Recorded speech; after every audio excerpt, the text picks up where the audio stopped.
1942 ये उस वक्त का समय है जब इंडिया में ब्रिटिश राज का दौर था। इस समय अंग्रेज हुकूमत ने अपनी कॉलोनीज को टाइटली कंट्रोल किया हुआ था।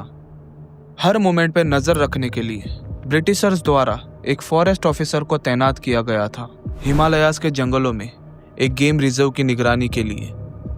उस दिन ये फॉरेस्ट ऑफिसर अपनी रेगुलर ड्यूटी पे निकला था और चलते चलते ये एक ऐसी जगह पे पहुंच जाता है जहां शायद सालों से कोई इंसान नहीं गया था। समुद्र तल से करीबन 16,000 फीट ऊपर एक बर्फ की छोटी सी झील के पास।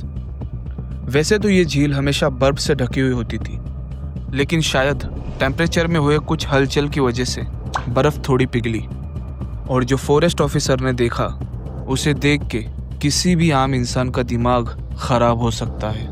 जमीन पे बिखरे हुए इंसानी हड्डियां, सिर्फ एक दो नहीं बल्कि 100 से भी ज्यादा। खोपड़ियां, हाथ और पैरों की बोन्स, कुछ पर अभी भी मांस लगा हुआ। झील के अंदर और किनारे दोनों तरफ जैसे कोई पुराना ग्रेव यार्ड हो। ये लोग कौन थे, कैसे मारे गए, और सबसे बड़ा सवाल, ये हड्डियां आखिर कितनी पुरानी थी। ये कहानी है रूपकुंड लेक की, जिसे आज भी दुनिया स्केलेटन लेक के नाम से जानती है। अब ये जो डिस्कवरी की गई थी वो हुई थी 1942 में, जब वर्ल्ड वॉर 2 अपने चरम पे था। जापान एशिया में तेजी से आगे बढ़ रहा था, बर्मा को हरा चुका था और ब्रिटिशर्स को ये डर लग रहा था कि जापानीज ट्रूप्स हिमालयाज के रास्ते इंडिया के अंदर घुसकर हम पे अटैक ना कर दे। इसलिए रिमोट बॉर्डर और गेम रिजर्व में स्ट्रिक्ट पेट्रोलिंग करवाई गई थी ताकि कोई सस्पिशियस एक्टिविटी ना हो। और ब्रिटिश अथॉरिटी की ओर से जो फॉरेस्ट रेंजर थे उनका नाम था हरि कृष्णन माधवल, और कुछ सोर्सेस के अकॉर्डिंग HK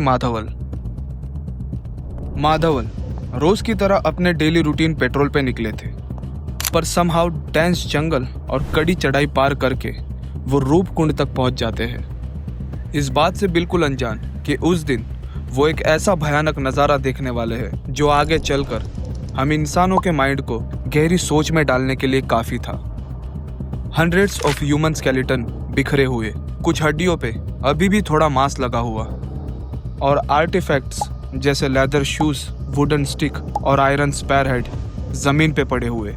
ये सीन इतना शॉकिंग था कि माधवल ने तुरंत अपने सुपीरियर को रिपोर्ट किया। ब्रिटिश अथॉरिटी ने पहले ये सोचा कि ये शायद जापानीज सोल्जर के रिमाइंड्स हो सकते हैं जो सीक्रेट इनोवेशन में मारे गए हो। उस समय हर तरफ युद्ध का माहौल चल रहा था। ब्रिटिशर्स को लगा कि इस तरीके की न्यूज़ से जापान कोई गलत कदम ना उठा ले, जिसके चलते इस न्यूज़ को वहीं पे दबा दिया गया और ये बात 1950s के एंड तक भी नहीं फैलती। लेकिन सच्चाई ज़्यादा देर तक नहीं छुपती और जल्द ही इनिशियल चेकिंग से इस पहेली का राज सामने आता है। जैसे इन बोन्स की हिस्ट्री बहुत पुरानी थी, शायद वर्ल्ड वॉर 2 से भी पहले की, जिससे ये बात क्लियर हो जाती है कि ब्रिटिशर्स ने जो थियरी एक्सपेक्ट की थी वो गलत थी। टॉपिक पे आगे बढ़ने से पहले हम ज़रा इस लेक की लोकेशन के बारे में जान लेते हैं, जिसकी वजह से ये मिस्ट्री और भी ज़्यादा गहरी बन जाती है। उत्तराखंड के चंबोली डिस्ट्रिक्ट में त्रिशूल और नंदा घाटी जैसे माइटी हिमालयन पीक्स के नीचे रूपकुंड स्थित है। ये ग्लेशियर लेक सिर्फ 40 मीटर की है, लेकिन 5029 मीटर की ऊंचाई पर होने की वजह से यहाँ पर हवा बहुत पतली हो जाती है, जिसकी वजह से ऑक्सीजन लेवल काफ़ी लो होता है। और वैसे भी ऊंचाई बढ़ने पर हवा एक्सपैंड हो जाती है। ऑक्सीजन बिल्कुल ही ख़त्म नहीं होता, लेकिन उसकी डेंसिटी कम हो जाती है और लंग्स को हर सांस में कम ऑक्सीजन मिलता है। यहाँ का वेदर कभी भी बदल सकता है, जैसे हैवी स्नोफॉल या सडन स्टॉर्म का खतरा। ट्रैक की शुरुआत होती है लोहागंज विलेज से, जहाँ पे लगभग 8 से 9 दिन का फिजिकल डिमांडिंग रूट होता है। शुरुआत में डेंस फॉरेस्ट सेक्शंस आते हैं, उसके बाद बेंदिनी बुग्याल और अली बुग्याल जैसे high altitude mad shadow cross करना, और आगे चलकर इलाके काफ़ी स्टिप और रॉकी हो जाते हैं। कुछ जगहों पर ट्रैक बहुत नैरो हो जाते हैं और नीचे खड़ी चट्टान, जहां एक गलत कदम और कई 100 फीट का डेंजरस फॉल बन सकता है।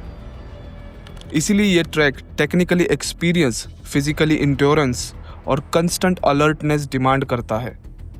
आज भी क्लाइमेट चेंज की वजह से लेक श्रिंक हो रही है और स्केलेटन ज़्यादा एक्सपोज हो रहे हैं, जिसकी वजह से ट्रैकिंग को रिस्ट्रिक्टेड कर दिया गया है एनवायरमेंटल प्रोटेक्शन के लिए।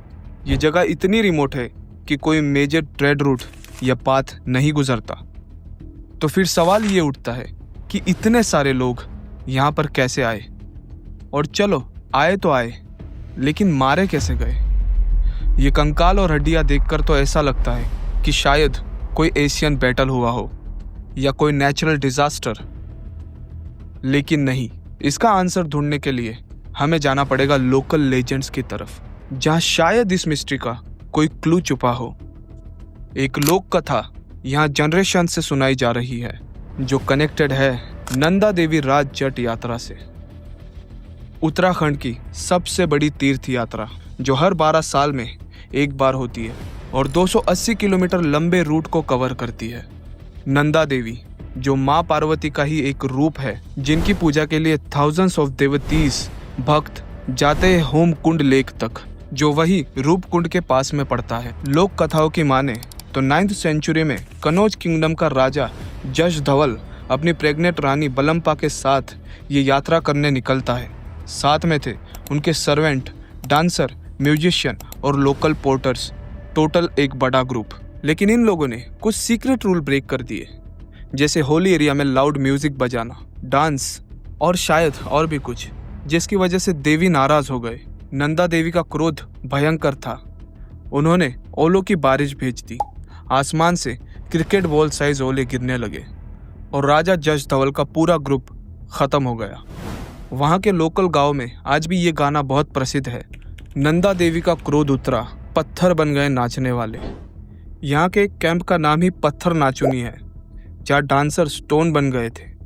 ये स्टोरी बहुत ड्रामेटिक है और इनिशियल साइंटिफिक फाइंडिंग से मैच भी करती थी, जैसे स्कल्स पे ब्लैंड फोर्स ट्रोमा जो हैवी हेल्थ से आए हो। लेकिन क्या ये सिर्फ एक कहानी है या रियल इंसिडेंट? इसके लिए हमें फिर से स्टडीज की तरफ देखना पड़ेगा। 1950s और 1960s में एंथ्रोपोलॉजिकल सर्वे ऑफ इंडिया ने पहली सिस्टमैटिक स्टडी की। उन्होंने बोन्स पे कार्बन डेटिंग की और रिजल्ट दिखाया कि ये हड्डियाँ 850 ईसा पूर्व के अराउंड की है, मतलब करीबन 1200 साल पुरानी। कुछ आर्टिफैक्ट्स मिले, जैसे Indian style clothes, jewellery, bamboo sticks जो पिलग्रिम्स के साथ मैच करते थे। 2003 और 4 में नेशनल जियोग्राफी ने एक मेजर एक्सपेडिशन चलाई, जिसमें 30 स्केलेटन रिकवर किए गए। फिर फॉरेंसिक एक्सपर्ट ने एनालिसिस में पाया कि ये जो स्कल्स थे उन पे फ्रैक्चर्स थे जो एग्जैक्टली क्रिकेट बॉल साइज के हेल से मैच करते हैं। No weapon mark, no single of battle या डिजीज।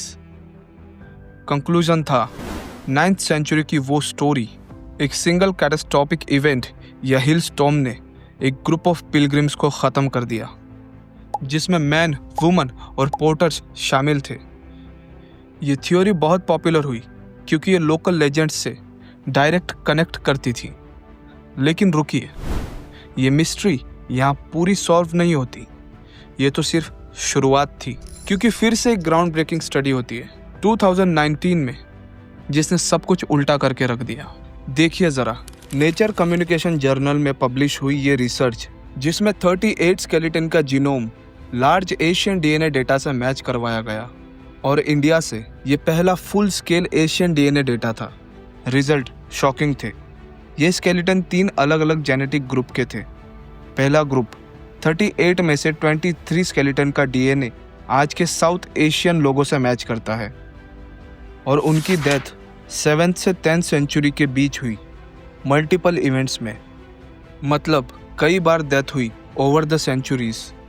दूसरा ग्रुप 14 लोग ईस्टर्न मेडिटेरेनियन जैसे ग्रीस या क्रीट के, और उनकी डेथ अराउंड 1800 ईसी के टाइम हुई, सिर्फ एक सिंगल इवेंट में। तीसरा एक single person south east Asian origin का था। टोटल स्केलेटन की संख्या 300 से 800 के बीच अनुमानित है और डेथ ओवर द 1000 ईयर के स्पैन में। हिल स्टॉर्म थियरी अब सिर्फ ओल्डर साउथ एशियन ग्रुप पे अप्लाई होती है, जो शायद तीर्थ यात्री थे राज जट यात्रा के। लेकिन मेडिटेरेनियन ग्रुप वो कौन थे? क्या शायद ये 19th सेंचुरी के ट्रैवलर्स थे जो लॉस्ट हो गए हो? इनका कोई क्लियर कनेक्शन नहीं मिलता पिलग्रिमेज से, और ना ही कनेक्शन है ट्रेड रूट से, और इनका खान पान यानी कि डाइटरी एनालिसिस से ये कंफर्म हुआ कि इनका फूड भी बिल्कुल अलग था, लाइक मेडिटेरेनियन डाइट जैसा। ऑलिव ऑयल, फिश और ग्रेन्स। इनके बोन्स पे no violence mark, no epidemic, सिर्फ नेचुरल केसेस जैसे हील हाइपोथर्मिया या लैंडस्लाइड। ये स्टडी ने दिखाया कि रूपकुंड सिर्फ एक मैस ग्रेव नहीं बल्कि मल्टीपल ट्रेजेडी का साइट है। आज साल 2026 में भी रूपकुंड की मिस्ट्री अनसॉल्वेड पहेली बन चुकी है। क्लाइमेट चेंज की वजह से लेक श्रिंक होती जा रही है और स्केलेटन ज़्यादा डिस्टर्ब हो रहे हैं। टूरिस्ट पहले बोन्स ले जाते थे सुवेनियर के तौर पे, जिसके चलते यहाँ के ज़्यादातर एरिया में आज के समय में ट्रैकिंग रिस्ट्रिक्टेड है टू प्रिजर्व द साइट। ये लेक हमें याद दिलाती है कि हिमालय में कितने रहस्य दफन है। रूपकुंड की स्टोरी लोक कथा, साइंस और हिस्ट्री का एक यूनिक मिक्स है और वो 14 लोग जो ग्रीस के थे, उनकी असली स्टोरी का पता चल पाएगा या फिर नंदा देवी का कर्स सच में था? आपको क्या लगता है? नीचे कमेंट में ज़रूर बताइए। और सोचिए, आज हम इंसान इतने एडवांस होने के बावजूद इस दुनिया की कई सारी पहेलियां सुलझाने में असमर्थ है।